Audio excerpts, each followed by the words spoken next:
In today's video, I'm going to teach you how to make a first derivative graph in Google Sheets. This process is straightforward and will be immensely helpful for anyone looking to analyze changes in their data visually.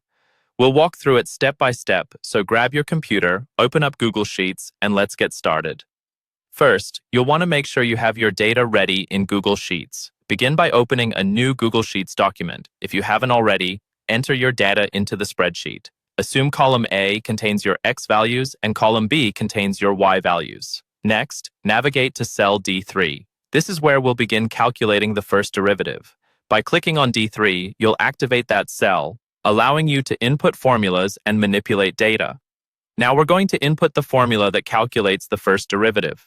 Type in the formula, equals, open parenthesis, B3 minus B2, close parenthesis, divided by, open parenthesis, A3 minus A2, close parenthesis.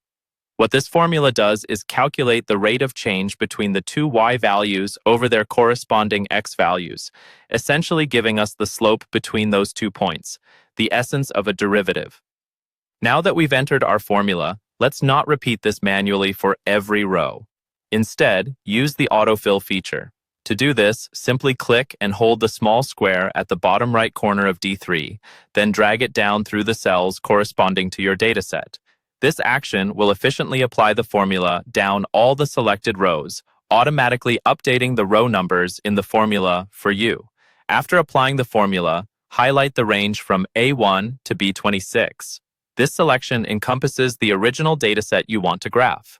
With these cells highlighted, go to the top menu and click on Insert, then choose Chart from the drop-down menu.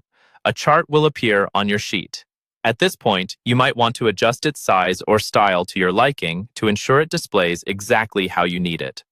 Now, let's add the derivative graph to this sheet.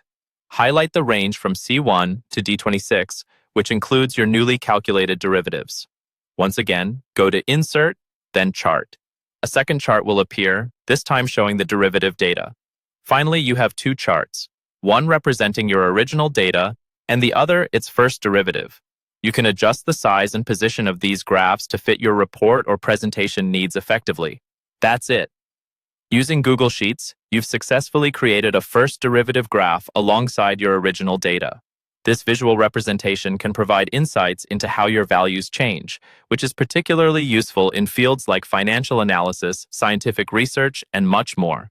Thanks for following along, and happy analyzing.